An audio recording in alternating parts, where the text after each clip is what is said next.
오늘 말씀 봅니다. 말씀은 창세기 9장에 있는 말씀 봅니다. 창세기 9장 8절에서 17절.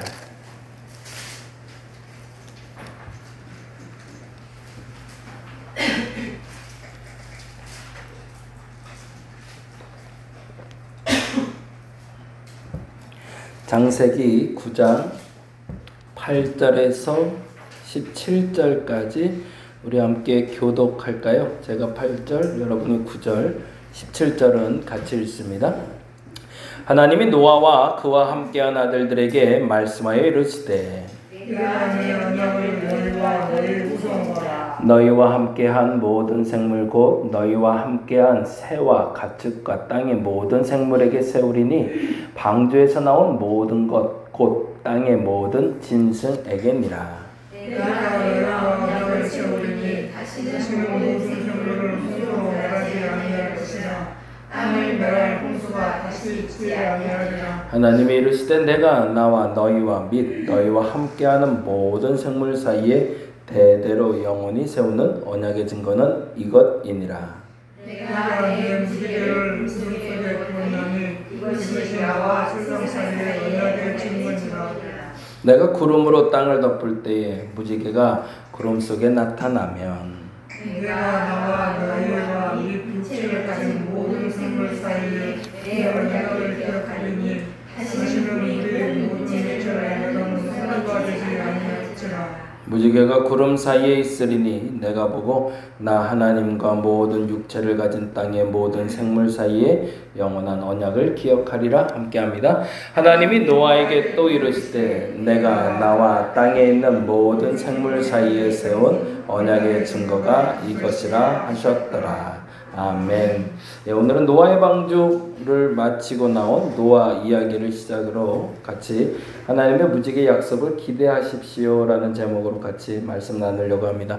순서지 보면서 그대로 한번 따라오시면 좋을 것 같습니다. 마귀는 우리를 삼키려고 전략적으로 접근하고 있습니다. 여러 가지 전략 중 가장 무서운 것이 우리에게 어떤 생각을 집어넣는 걸까요? 예, 부정적인 생각을 집어넣는 겁니다. 안 돼. 안 되는 거야, 못해 라는 말을 가장 먼저 우리에게 넣습니다. 그래서 그 생각에 움직이는 사람들이 움직이지 못하게 만드는 거죠. 예배 드릴 수 있을까? 못해. 안 돼. 11조 할 수 있을까? 안 돼. 봉사할 수 있을까? 안 돼. 내가 뭘 해? 내가 뭘 할 줄 안다고 라는 마음을 자꾸 유혹으로 준다는 거죠. 근데 그 말은 다른 의도로 말하면 뭘까요? 할 수 있다는 얘기인가요? 할 수 없다는 얘기인가요? 할 수 있다는 얘기죠. 할 수 있는데 마귀는 할 수 없다고 얘기하는 거죠. 그러니까 거꾸로 여기서 반대되는 이야기를 마귀가 던지고 있기 때문에 우리는 그때 오히려 더 적극적으로 움직이면 되는 거죠. 오늘은 피곤해서 못하겠어 라는 마음을 사단이 줬다면 그 마음은 떨고 일어나면 되는 거고, 그럼 그 힘은 하나님이 허락해 주시겠죠. 근데 문제는 우리가 이 마음이 왔을 때 이 마음을 넘어서는 힘이 그리 많지 않다는 데 있죠. 그래서 거기다 부정이라는 단어를 적어 놓으시면 좋을 것 같고요. 그래서 우리에게 잘못된 생각의 씨앗을 계속 뿌리는 것입니다.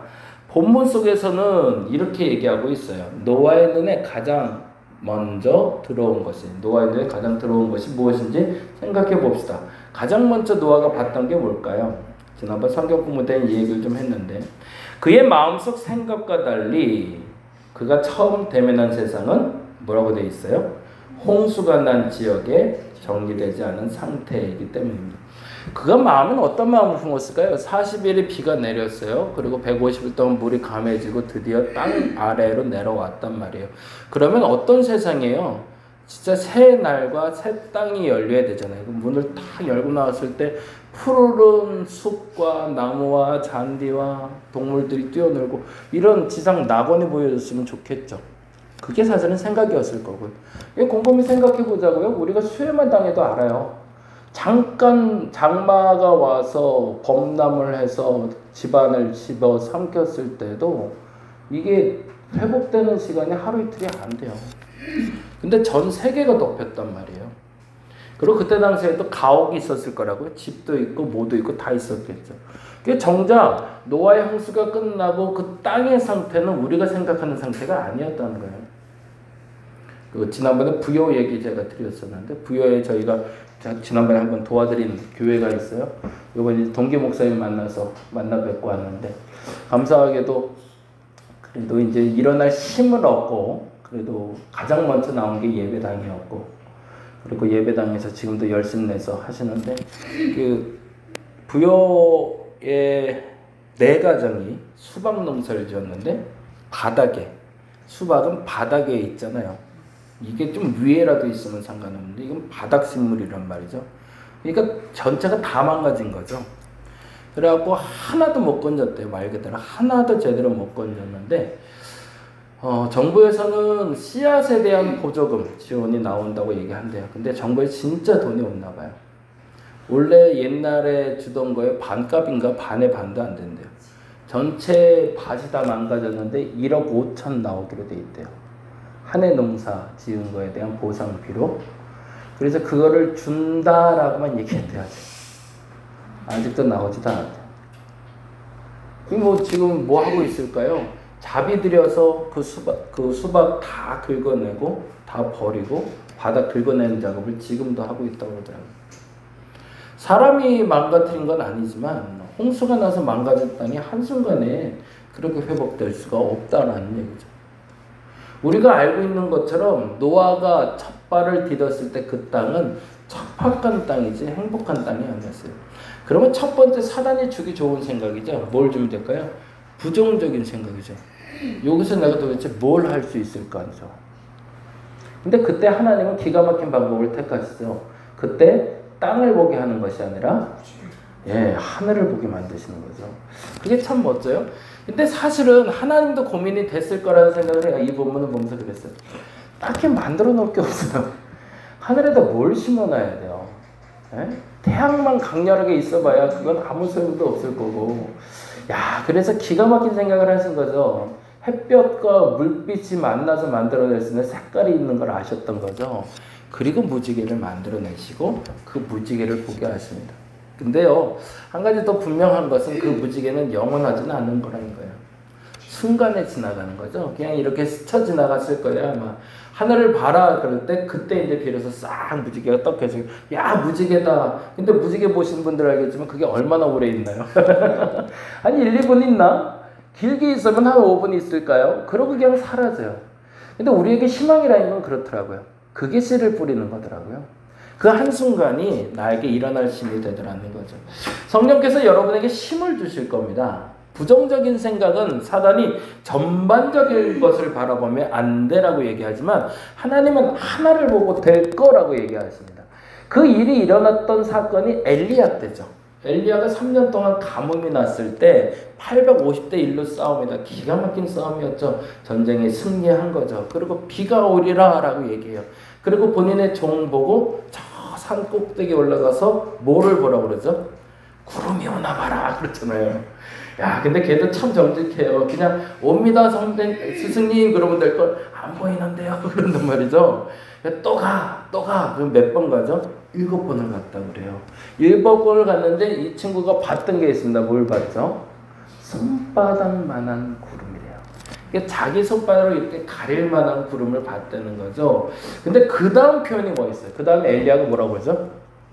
큰 비가 내려 길이 막힐 수 있으니 급히 내려가십시오라고 얘기해요. 그게 하나님의 역사인 거죠. 하나님은 거대한 걸 우리에게 보여주고 희망을 가지라고 얘기하지 않으세요. 무지개처럼 한순간에 사라질 수도 있고요. 손바닥만한 구름일 수도 있어요. 다른 사단은 그 주변 것을 보게 만들지만 우리는 그 중심을 보게 만드는 거죠. 다시 한번 보죠. 그래서 우리의 잘못된 생각의 씨앗을 뿌리는 것은 노아에게 홍수가 난 지역에 정리되지 않은 상태를 보게 하는 거였습니다. 근데 그걸 보지 않았죠. 요한복음 13장 2절에 보면 마귀가 시몬의 아들 가룟 유다의 마음에 예수를 팔려는 생각을 넣었다라고 되어 있습니다. 가득 채워놨던 거죠. 근데 그 가득 채운 생각에서 한 가지만 바꿨더라도 가룟 유다는 예수를 안 팔았겠죠. 가룟 유다의 마음에 예수를 팔려는 생각을 넣었더니 진짜 팔아넘기게 된 겁니다. 사사시대에는 또 하나의 마귀의 전략이 나옵니다. 마귀가 이스라엘 백성들에게 스스로 어떤 생각을 줬을까요?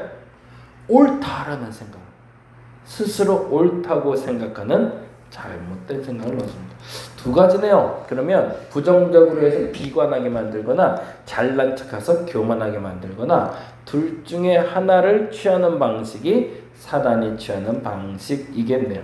그래서 부정적인 생각과 스스로 옳다는 생각을 우리에게 집요하게 집어넣어서 누구를 의지하지 못하게 만드는 거죠? 하나님을 의지하지 못하게 만들고 하나님이 보라는 것을 보지 못하게 만드는 겁니다. 그러면 우리는 하나님의 생각으로 바꿔야겠죠. 잠언 14장 12절에 이런 말이 있습니다. 어떤 길은 사람이 보기에 바르나 필경은 사망의 길이니라. 이 말은 뭐랑 만나고 있는 거죠? 앞서 말한 스스로 옳다 생각하는 잘못된 생각을 말하는 거죠. 그래서 우리가 당연히 옳다 여겨지는 것도 하나님께 묻고 갈 수 있어야 됩니다. 습관적으로 그 습관이 여러분에게 생기면 좋겠습니다. 말씀하고 있듯이 우리는 인간의 기준이 아니라 하나님의 기준으로 생각하고 행동해야 됩니다. 하나님의 생각이란 하나님을 항상 떠올리며 기억하는 것입니다. 단순한 말로는 제가 늘 하는 말로는 이 말이죠. 무엇보다 하나님이 기뻐하실 일이 무엇인지 생각하는 것이 중요합니다. 어떤 순간에도 하나님을 생각해내는 인생이 참으로 복된 인생입니다. 그래서 가까이 계신 하나님을 여러분이 모시고 사는 것이 바른 결정을 하는 가장 중요한 도구가 된다는 거죠. 재미난 단어가 있네요. 아프리카 영영사전에 나오는 코리안 스피릿, 한국인의 정신이라는 단어는 단순히 한국인의 정신만이 아니라 이런 의미를 뜻한대요. 나는 할 수 있다. 재밌죠? 지들끼리 갖다 붙였어요. 우리나라의 정신은 그렇대요. 나는 할 수 있다. 아마도 그들이 보기에 한국인들은 이런 마음가짐으로 살고 있다라고 여기는 것 같아요. 근데 거꾸로 한국 사람들만 이렇게 생각하지 않는 것 같아서 더 답답하네요. I can do라는 뜻을 가지고 있다고 합니다. 한국인의 정신이 나는 할 수 있다라면 그리스도인의 정신은 뭘까요? 대답은 빌립보서 4장 13절에 써 있네요. 뭐라고 되어 있죠? 내게 능력 주시는 자 안에서 내가 모든 것을 할 수 있는. 참 재밌어요. 모든 것이에요. 뭐 하나도 제한 것이 아니라 모든 것을 할 수 있대요.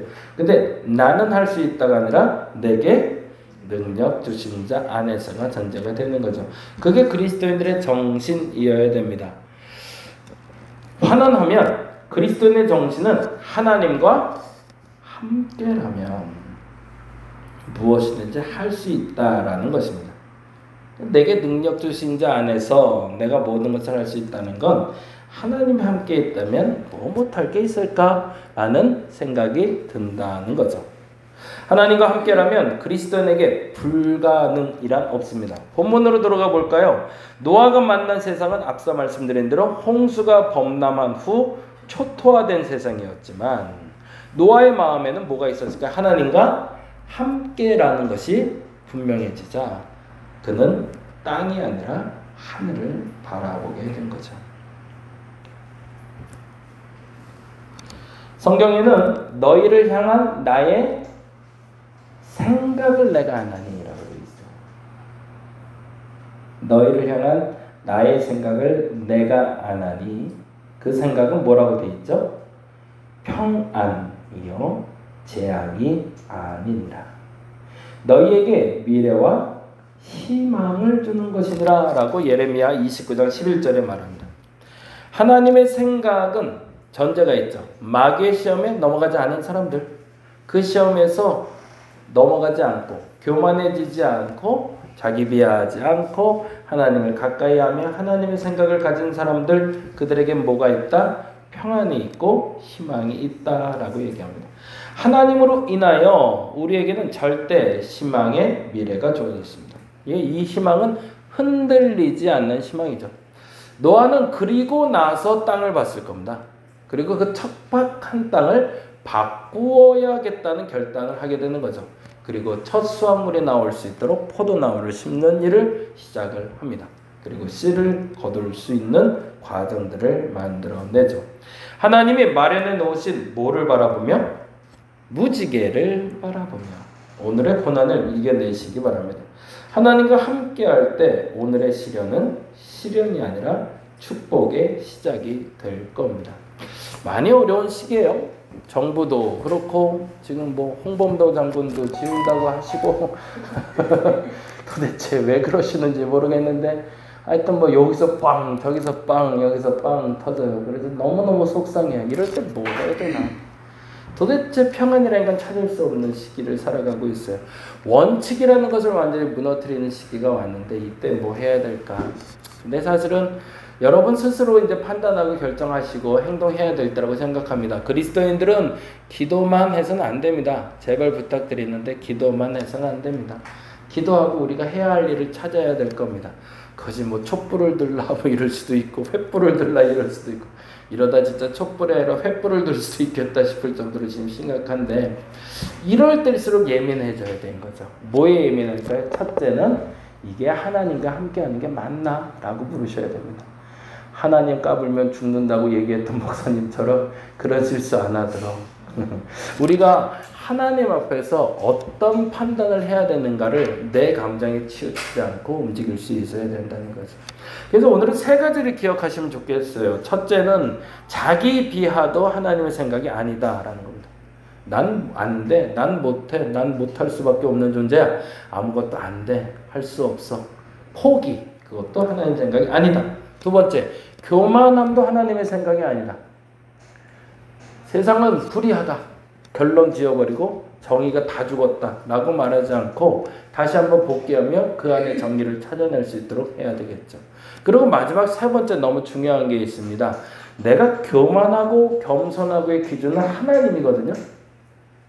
그래서 내가 자기 비하에 빠지지 않는 방법은 하나님 곁에 붙어 있는 겁니다. 그러면 하나님이 여러분의 어깨를 다독거려 주실 겁니다. 교만해지려고 그러면 머리를 한 대 때리시겠죠. 가까이 있다면. 근데 중요한 건 그렇게 해서 받은 응답이라면 오늘 새벽에 말씀드린 것처럼 평안이 있을 거라는 겁니다. 그리고 그 평안이 순간적으로 오는 것이 아니라 지속될 때 결단하고 움직이시면 됩니다. 그 전까지 움직이시면 위험해요. 그 어떤 것도. 그래서 여러분이 기도하는 제목이 조금 급하다 할지라도 급하시면 기도 시간을 더 많이 늘리시면 되고 조금 여유가 있다면 집중해서 하나님이 평강을 주실 때까지 기도하시기 바랍니다. 그리고 그 평강이 다음날 아침에 일어났을 때도 유지가 된다면 움직이시면 돼요. 근데 만일에 그 평강이 기도할 때만 있다가 다음날이면 그래도 안 되는 건데 라는 생각이 들거나 그럴 수도 있겠어 라고 생각한다면 하지 않는 게 나아요. 노아는 알고 있었거든요. 안 되는 세상이 아니라는 걸. 이 땅이 이렇게 망가진 이유도 저 무지개를 띄우신 이유도 그리고 나를 지금 이 자리에서 보게 하신 이유도 하나님이 될 거를 알았기 때문이라는 걸 믿었다는 거죠. 저와 여러분에게 그 노아의 눈이 열릴 수 있기를 바랍니다. 그리고 지금 이 시간에 우리가 뿌려야 될 씨앗이 무엇인지 그 씨앗을 뿌릴 수 있는 저와 여러분 되시기를 간절히 바랍니다. 적용을 위한 질문 던져드립니다. 문제가 해결되었다면 평안이 유지되어야 됩니다. 내 눈은 무엇을 보고 있는지 묵상해 보시기 바랍니다. 첫째는 여러분의 문제를 놓고 다시 한번 기도하시고요. 그리고 평안을 달라고 기도하겠습니다.